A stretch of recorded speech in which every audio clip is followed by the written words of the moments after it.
Hello and welcome to another retro episode. This week we're going to be looking at the Megadrive again. This time it's Cannon Fodder we're going to be exploring. Let's find out what we're going to be rating this game and if it's worth getting on dusty bookshelf. I'm Michael Langbeck. And I'm Lieutenant in Training, Forbes Longdon. Okay. Oh, Forbes, tell me about this game. Okay, right, so released in 1994 for the Megadrive console. It's a port from the Amiga version which released in 1993. Designed by Sensible Software. Basically they were prolific Amiga coders back in the day, creating things like, I think Megalomania they made, Sensible Soccer being a very notable one that they made, and then they branched out into making Cannon Fodder, based on a very similar idea from Sensible Soccer, and as we stand today we have Cannon Fodder. So an offshoot. You really enjoy it. I'm really enjoying this theme, it's great. It's very good, isn't it? What's going on here? Really good. Right, shall we take a stab at it, see what's going on? Okay. Do you want to play this? Okay, let's grab ourselves the Mega Drive controller. Also being a strategy shoot 'em up game, we don't want to take our turn to this because it's long enough as it is. Nice, nice sort of dramatic entrance on the helicopter, very much like Predator. Always standard for these games at that time, wasn't it? Yeah. Right, okay, so basically we've got a standard landscape to begin with. The game starts pretty easy, as I'll show you. Right, moving around with the A button. I think you heard you. The B button shoots. Oh god, he went. Yeah, he did, didn't he? Nice. It's actually really easy to use the Mega Drive controller with this game, I found. But you can, I think, use the Sega mouse with it, I think. First mission's complete already. Oh. Well, that wasn't as long as I thought it would be. No, that's it. You get more and more recruits as time goes on as well, and your characters go up in rank, as you can see. This sort of Cool. level up in a slight sort of way. Game can get really hard once you start getting grenades thrown into the mix. What's this about, yeah? These are all your recruits. Right, so okay. as your people die, you get more and more recruits from your local village, presumably, who are stepping up to war. Now I've got 3 characters. I've got Dupes, Jules, and Stu. Cool. Still, like... Stu? Yeah. Stu. Or Stu, whatever. All the same. Right, okay. So what's the aim of this game then?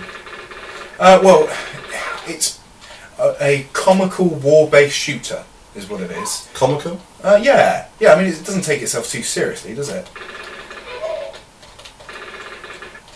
I mean, it reminds me very much of the forerunner to Command and Conquer. Yeah. I think Command and Conquer was made viable via Westwood Studios after the success of Cannon Fodder. Oh. Can't shoot that bird out of the sky. Do you know where you're going on this, or...? No, I'm just exploring the terrain, really. Right, cool. I find that a lot of the soldiers will end up coming to me because I'm making a hell of a lot of fracas. Yeah. Got to watch yourself from crossing over into the water, because if somebody, like they do there, I can't shoot while I'm in the water. Oh no, that's not good. No, it's not. And you can lose your soldiers and... So are they technically your lives already, yeah? Yeah. Mercy kill. Coupe de Grace. How do you know what kind of lives you got then? Well, you don't. You only really get one roll at the dice, and if you get shot, you're shot. Right, to see. So really, you want to level up your soldiers as much as possible. I think that probably is level 2. So basically the aim of this is just to kill people. Yeah, very much so. I mean, we're not here to make friends with them. No. At all. But no other missions on this, or is it literally just to shoot them? Yeah, it pretty much is shooting. You do get subtle objectives as you go on, like destroying buildings, right, cool. And things like that. But I haven't really got amazingly far in the game. Is that birds making that noise, or...? Yeah. Right, okay. So it reminds me of the seagulls at like 4 o'clock in the morning when they're coming back from town. You know, when they're buzzing around McDonald's bins and stuff. Yeah. Along with the tramps. The terrible up North Hill then. Yeah. But we're not here to talk about birds. No. We're here to talk about games! The system's actually really fluid, I think. Yeah? Yeah, the sort of point and shoot scenario. Okay, what's the controls like this and then? What? Yeah, it's working out right for me actually. Yeah. I don't feel the overall need to have a mouse to play it, Right. but I can imagine the Amiga version is far more fluid. Is it you only using one button to shoot? And Yeah, what about to point? What are you doing there? just using the D-pad. Right, that's it. Yeah, that's all you need to do. I suppose you'll tell them where to walk to, yeah? Yeah, Right. yeah, it's very early, basic, strategic stuff here, Yeah. and yeah, it's really enjoyable for it, I think. Yeah? Yeah, keeping things simple. Notice a lot of these soldiers are sort of firing a bit quicker than I am. He's just shooting into a tree. But as far as you can shoot them? Yeah. I don't want to get too close to those. Yeah, so I think that's a spawning point for them. Right. Oh, I know. I think, if I remember correctly, there's a grenade pack behind. Is that them behind? Oh. Oh. Oh. Are you down now, Oh, yeah? yeah. Gotta be careful here now.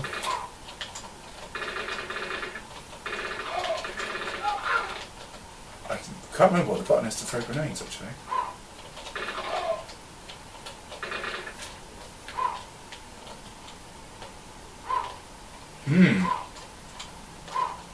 Uh-oh.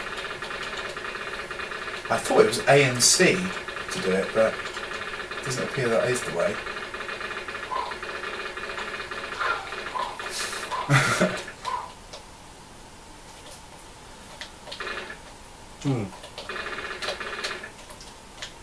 So what are you making of the graphics here? I think they're basic, very basic, Yeah. but then we are dealing with the Megadrive, so, and presumably the Amiga beforehand, Yeah. so it's really, you can't expect too much from the console. I might have scuppered myself a little bit here. Maybe they don't respawn if you're not there. Yeah, maybe. Whatever the weather, let's get the hell out of Dodge. Yeah. You shooting? Oh no! 2 died. That was you, that was. Telling me to go away from there. Get some dramatic music, as all your characters have died. However, we get another shot of the dice. Cool, cool.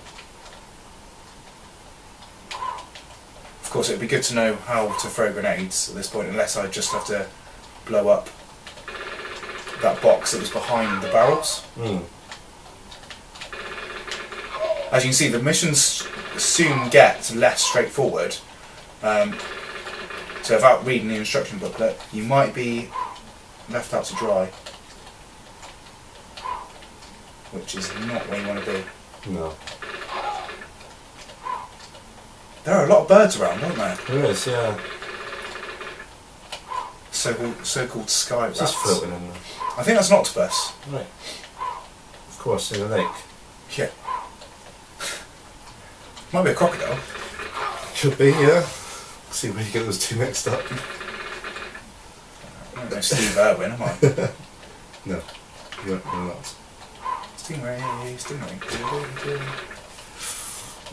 Controversial. Right, okay. Let's try and quickly get back to where we were before calling time and talking about the game. There's a lot of them down here now, isn't there? There is, yeah. Okay.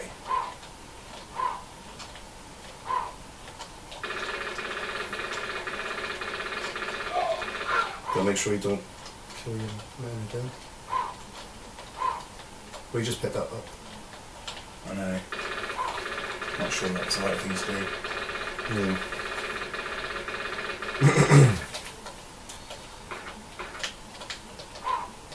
This guy, yeah.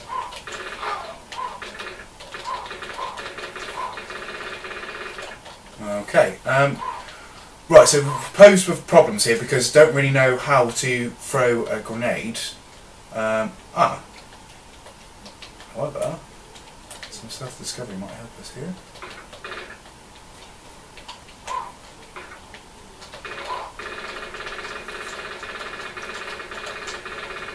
Oh god, I'm getting quickly.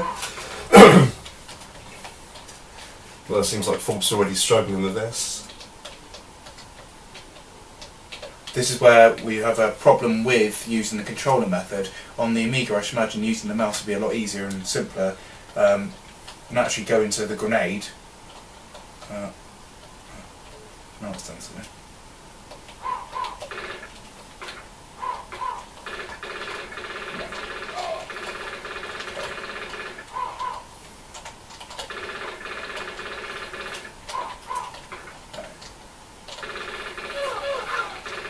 Right, okay. I'm pretty much dying on my arse here. There's not much more I can sort of sustain without succumbing to enemy forces. There we go. There we are. Right, that's themselves, or it's not particularly obvious with that, if I'm being honest. what did you have to do? Press the A button with the Right, I see.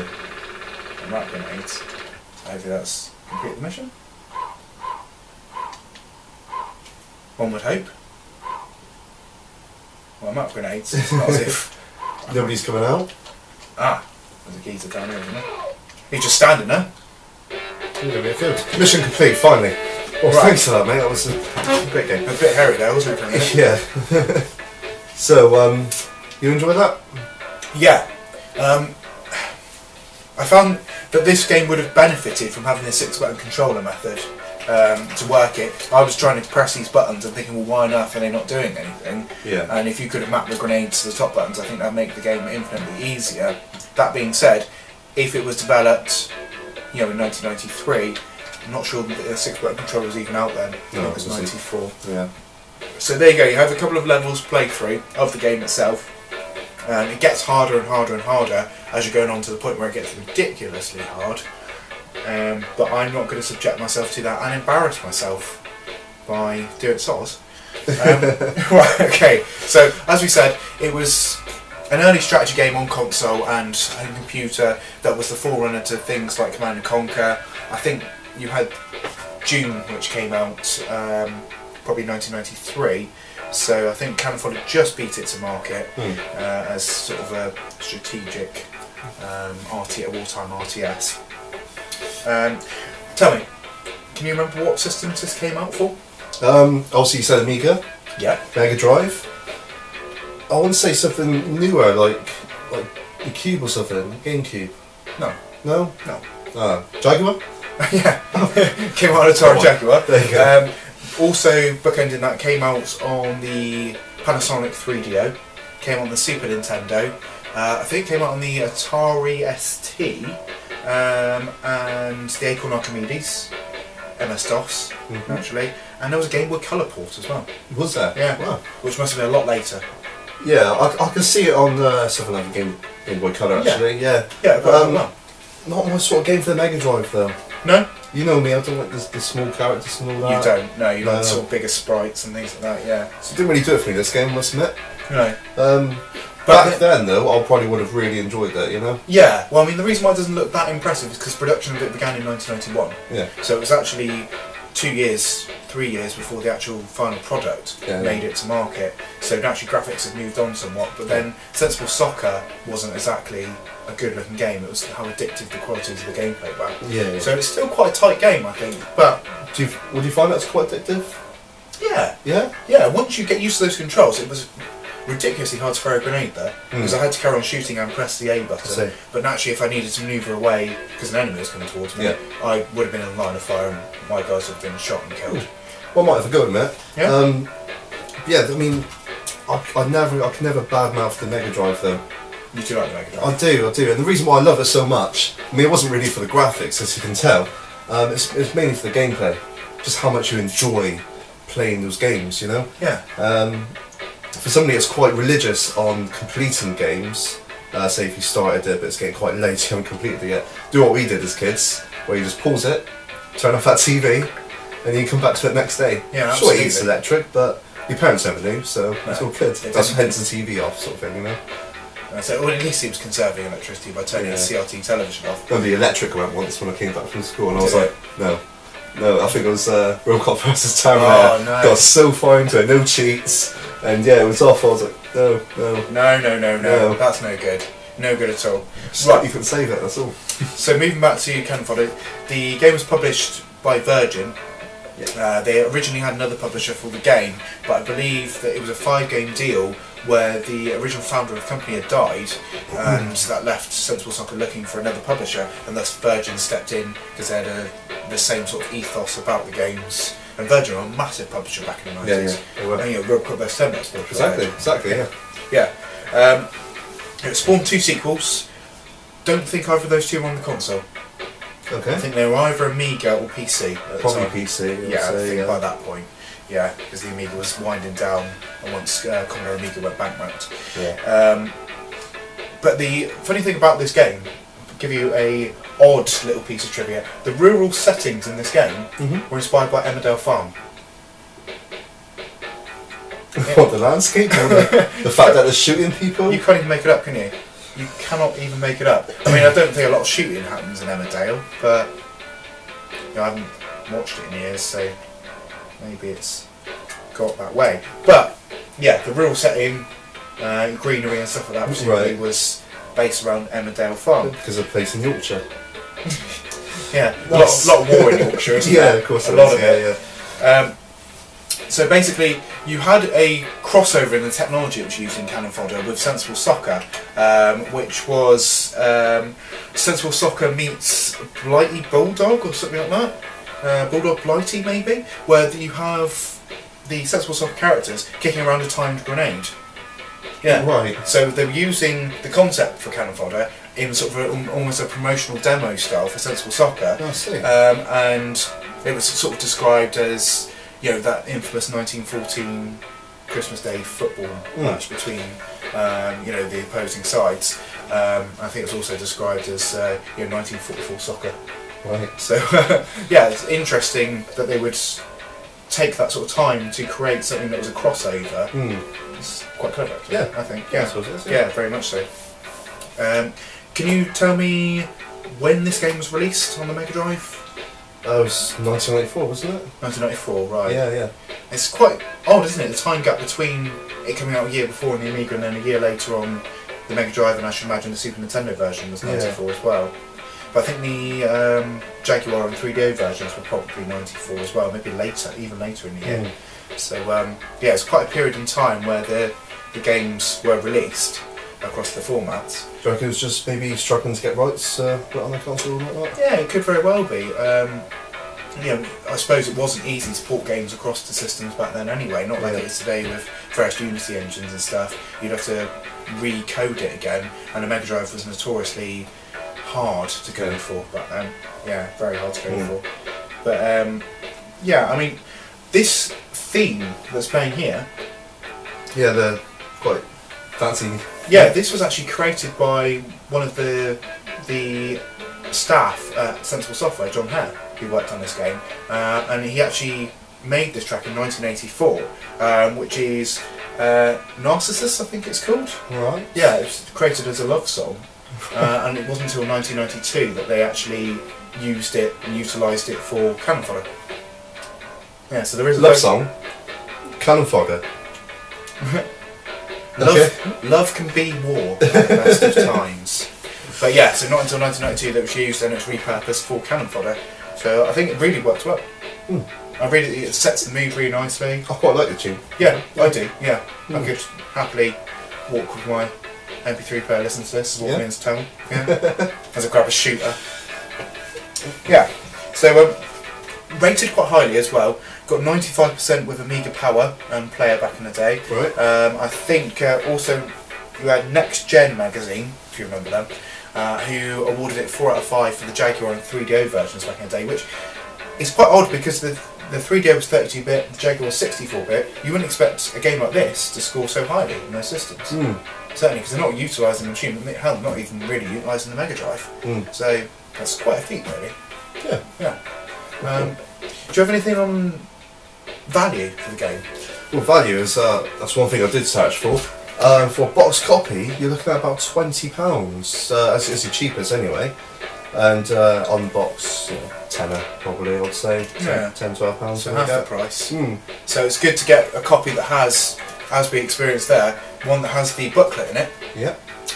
Quite a fat tome is sat in this box, which goes through, in obviously various European languages, the control methods, the story of the game, and basically how to play it. So it is worth going through the booklet first, or you'll be very much in a cul-de-sac like I was there, where I couldn't get out of it. Just see one thing on this actually, at the back.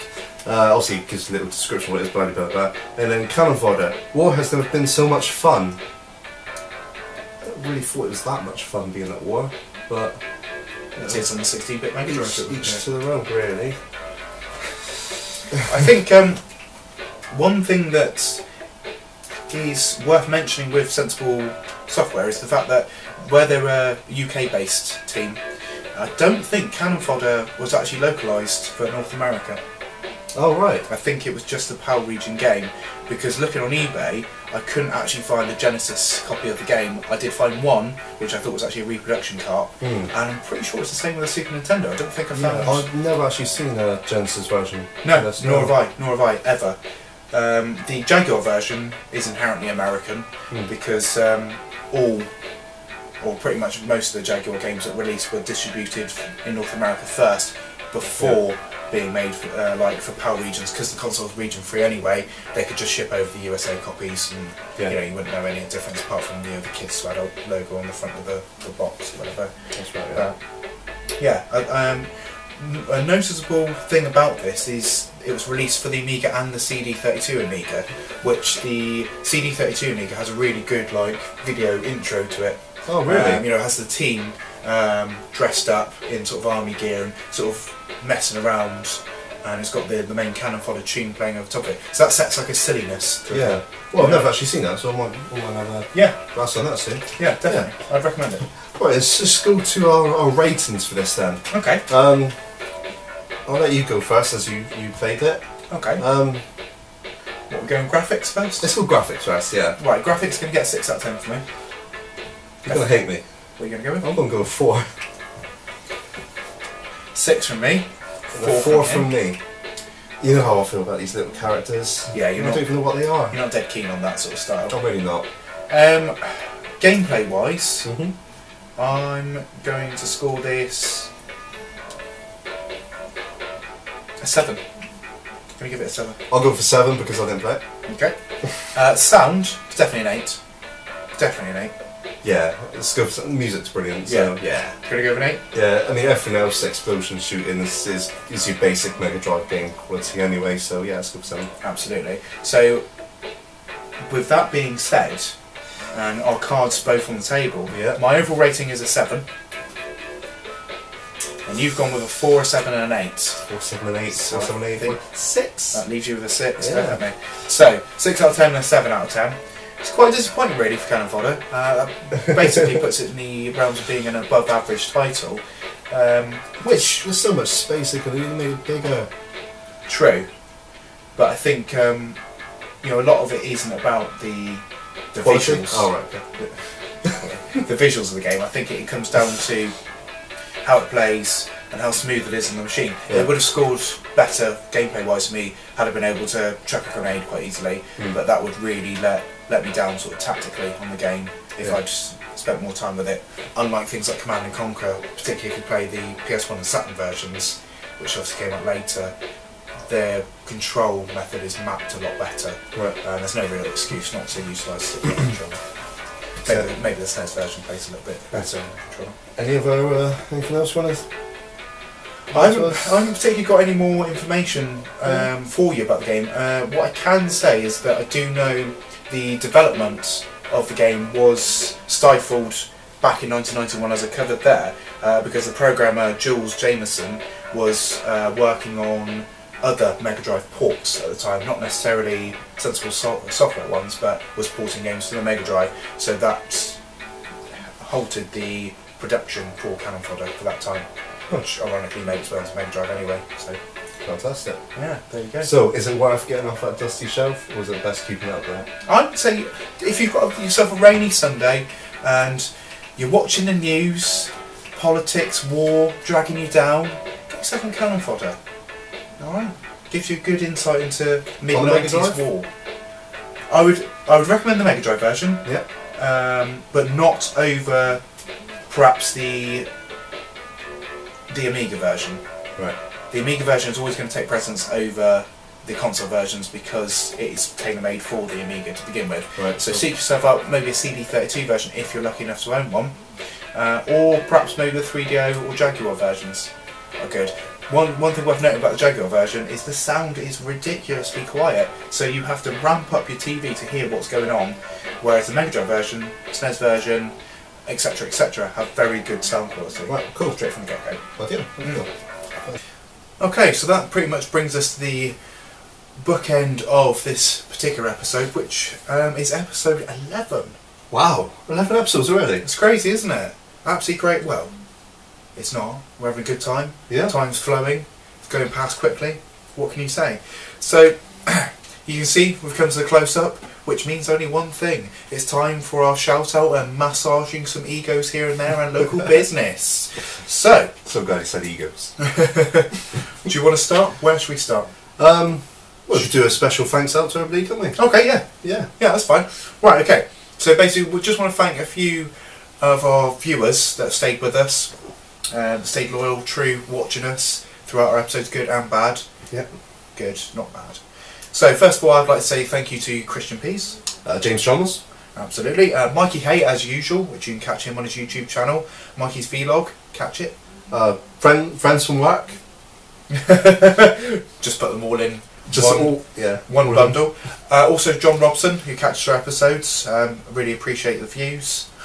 I think if you're a regular viewer of our show and you're thinking, oh, these people that are being brought up quite regularly, I think if you are a regular viewer of ours, feel free to put a comment in the comment section on YouTube and we'll give you a shout out as well. We reward loyalty with our show and we really appreciate the people that are watching what we're doing. Even those that's just joined us, you know, it's only just happened to come across this episode. We even give a shout out to you as well. We will happily give you a mention in the episode, which who doesn't like a mention, you know? Who doesn't get that warm fuzzy feeling when they watch one of our episodes and we give them a shout out? I love that warm fuzzy feeling. So yeah, basically we're happy to give anyone a shout out, a mention in our shows. Absolutely great. And what would also be great is if you guys are regular viewers and sticking with us, it'd be really nice if you could sort of share our stuff around. And you know, various pages, your own Facebook page. Subscribe to us as well would be absolutely great. Yeah, give it a share. You know, we're not greedy. Share it around. It'd be great. Save us the job. Yeah. If anything. Right, okay. Where can we find Cannon Fodder in the world today? Well, of course we got the Once store. How many is there now? There's a few. There's a few. There's some congregating around the Plymouth town centre, one in St Austell, one in Exeter as well. Plenty of retro games to be had in these stores. I'm sure Cannon Fodder is in at least one of them. Yeah, got me. Yeah. Got me. And we've got Tech Outlet as well. Tech Outlet. Aaron Johnson, our friend. Nerds as well. Pannier Markets. Yeah. Support your local independent traders before heading off to eBay. You can find it on eBay quite regularly and quite easily as well. Get a nice complete copy should you feel the need to. And don't forget, if you're in store, before you buy, you can actually see the quality of it. Open it up, sniff that booklet. 1994 must. Yeah, instead of eBay and it comes all tatty and horrible. It's what you pay for, it's what you got to deal with. It does happen. Yeah. Don't have to send that back now, do you? Where do we go from here though? What's the next episode going to be? We seem to be very Sega heavy. God, didn't we just? Very Sega heavy. Now I enjoy that, being an out and out massive Sega fanboy. I would happily do Mega Drive, Saturn, Dreamcast. Hell, I'll do 32X Game Gear and such like if I have to. Maybe not Master System, but maybe not Game Gear. Maybe not Game Gear, but could do Game Gear anyway. So don't worry. Okay, don't.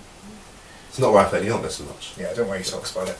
We might do Master System instead. So yeah, maybe we will be moving as we said, towards a Sony console. You know, in future episodes, who knows? There's plenty of Nintendo to go around. Plenty of Nintendo. We ain't gone through them all yet, so... Yeah, could very well come back to the GameCube again. Nintendo Entertainment System as well, we haven't looked at. And, you know, etc, etc. Could even move on to the Wii U eventually. And that's it, it's coming to those days now. Yeah, it's getting retro. All the consoles you know is coming retro. Yeah. I mean, we're even doing PlayStation 2. It's Yeah, crazy. Yeah. Absolutely crazy. Yeah. Indeed. Yeah. Right, well, I mean, basically, I think that concludes everything for us, doesn't it? That's it. Anything else you want to say? Or No, you I just feeling want to happy? finish these beers off. Definitely. We've got some now. beers to polish off. So, based on that factor, we'll see you next game. See you next game.